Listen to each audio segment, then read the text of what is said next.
पंडित जवाहरलाल नेहरू, याच्यानंतर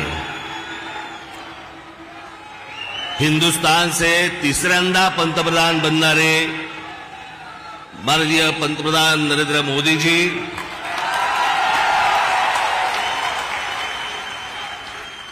सन्माननीय व्यासपीठ आणि माझ्या जमलेल्या तमाम हिंदू बांधवांनो, भगिनींनो आणि मातांनो,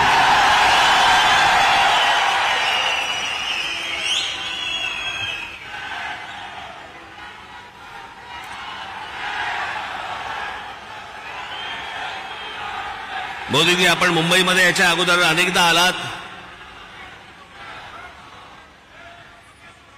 पण बरोबर 21 वर्षानंतर आपण आज शिवतीर्थावरती इथे आलात. मला आजही आठवते त्यावेळेला आपण इथे कमळामधनं बाहेर आला होतात आणि 2014ला आपण कमळ बाहेर काढलं.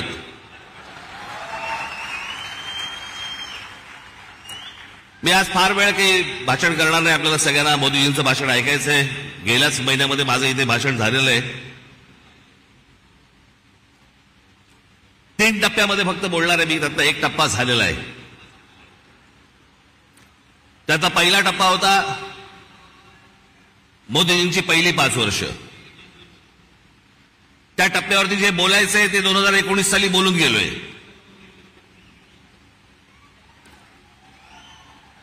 ओरली आता गेली 5 वर्ष. मला असं वाटतं आता देवेंद्रजी, मुख्यमंत्री अजितदादा, इतर सर्वांनी, उद्धव ठाकरे, शरद पवार आणि इतर सर्व माणसांवरती वेळ घालवला. मला असं वाटतं त्यांच्यावरती बोलायची गरज नाही. जे सत्तेतच येणार नाहीये त्यांच्याबद्दल आपण का बोलतो?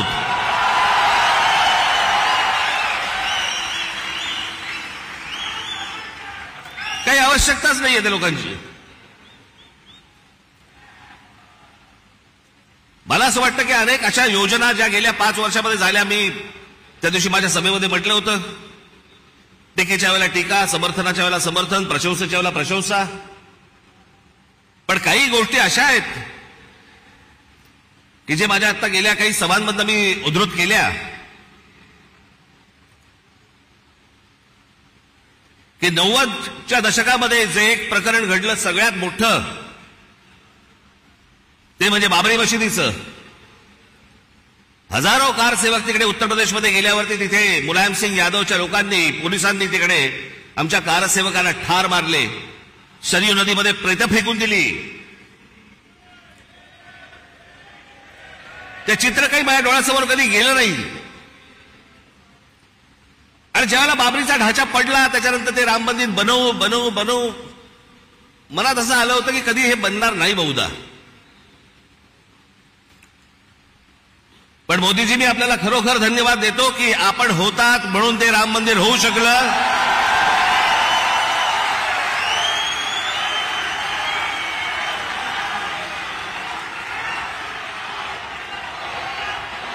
अन्यथा ते झालंच नसतं.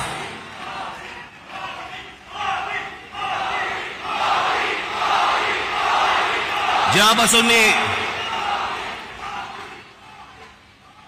पूर्वीचा इतिहास,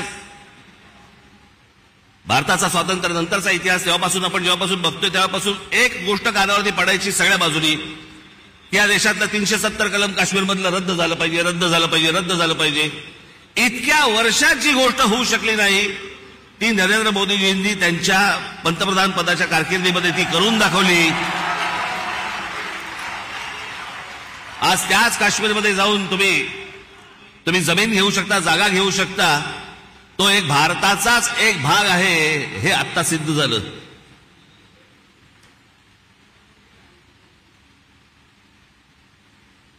राजीव गांधी ज्यावेळेला पंतप्रधान झाले त्यावेळेला एक मोठी केस झाली होती आणि एक प्रकरण सुप्रीम कोर्टामध्ये होतं आणि सुप्रीम कोर्टाने निकाल हा शाह बानो नावाची एक महिला होत्या त्यांच्या बाजूने लावला होता. आणि सुप्रीम कोर्टाने तो निकाल लावल्यानंतर राजीव गांधींनी लोकसभेमध्ये बहुमताच्या आधारावरती तो सुप्रीम कोर्टाचा निकाल, म्हणजे ज्या बाईला न्याय मिळाला होता तो काढून टाकला आणि त्या मुस्लिम महिलेला कधी न्याय मिळू शकला नव्हता एका छोट्या पोटगीसाठी.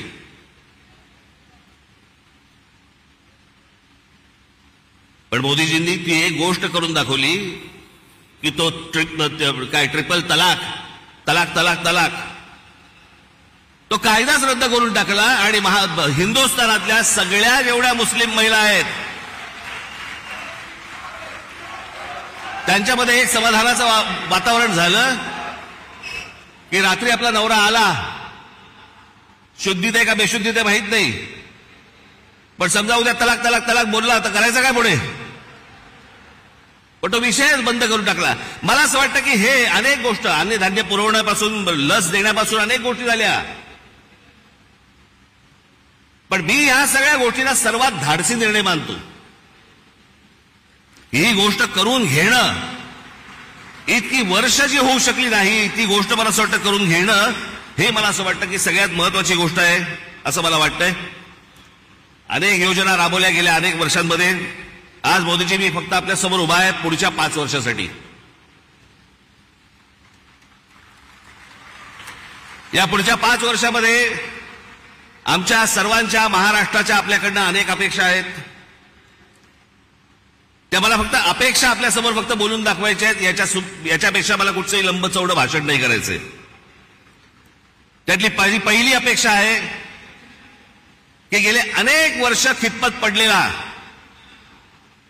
मराठी भाषेला अभिजात भाषेचा दर्जा मिळावा,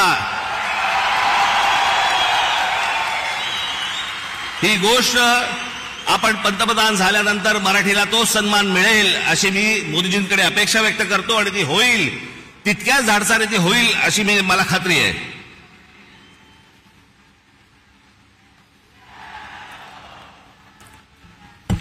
दुसरा विषय, कारण बाकीचे कसं आहे, बाकीच्या सगळ्या गोष्टी महाराष्ट्रामध्ये करण्यासाठी म्हणून आमचे देवेंद्रजी आहेत, एकनाथराव आहेत, अजितदादा आहेत, बाकीचे करतील.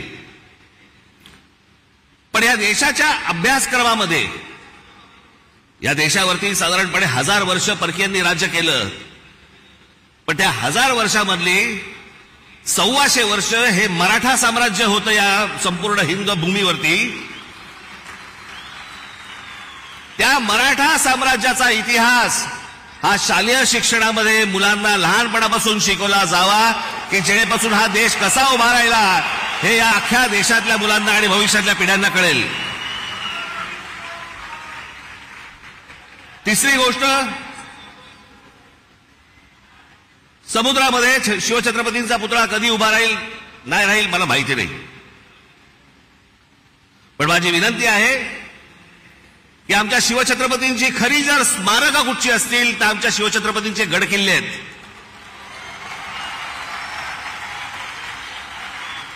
आणि या गड किल्ल्यांना पूर्वीचं ऐतिहासिक वैभव प्राप्त करून देण्यासाठी म्हणून आंतरराष्ट्रीय दर्जाची एक समिती नेमावी.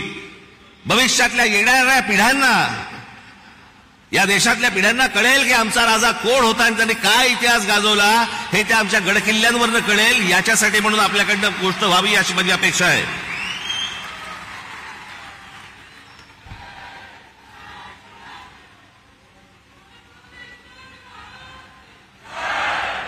चार पाचच गोष्टी आहेत, म्हणजे फार नाही आहेत. देशभरामध्ये अनेक ठिकाणी मोदीजी आम्ही पाहिलं की आपण उत्तम रस्ते बनवलेत, अनेक फ्लायओव्हर्स बनवलेत, अनेक ब्रिजेस बनवलेत.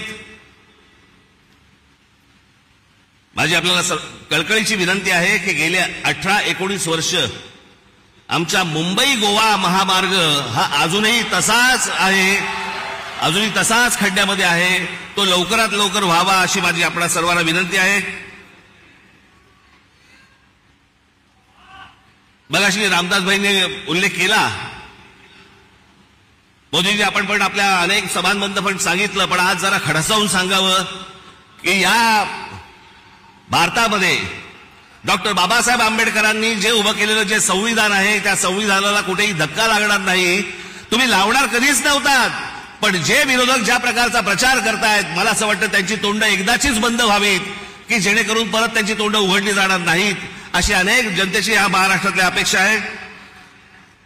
या देशामध्ये अनेक करोडो मुसलमान आहेत, लाखो मुसलमान आहेत, देशभक्त मुसलमान आहेत, जे या देशावरती प्रेम करतात, जे या देशावरती खरंच त्यांची निष्ठा आहे. खरं तर सांगायची गरज नाही, पण काही मुठभर आहेत जे आज उद्धव ठाकरे आणि काँग्रेसला जे पाठिंबा देणारे आहेत ना, त्यांचा उद्देश हा फक्त गेल्या 10 वर्षात त्यांना डोकं वरती नाही काढता आलंय. आणि ते डोकं वरती काढण्याचा मार्ग कोणता, तर काँग्रेससारखा सुलभ मार्ग नाही. याच्यासाठी म्हणून ते आज त्यांना सगळ्यांना पाठिंबा देत आहेत. पण लाखोच्या संख्येने, करोडोच्या संख्येने आज मुसलमान आपल्या बरोबर आहेत. त्याला एक शाश्वती पाहिजे, त्याला मनात आदर आहे. तो काम धंदेवाला आहे, त्याला काम करायचं या देशामध्ये. तो या देशाचा नागरिक आहे, पिढ्यानपिढ्या राहणार आहे. पण मला असं वाटतं की हे जे मुठभर आहेत, हे ओवेसी सारख्या ज्या अवलादी आहेत, यांच्या मागून फिरणारे जे लोक आहेत, यांचे जे अड्डे आहेत, हे अड्डे एकदा तपासून घ्या. तिथे माणसं घुसवा.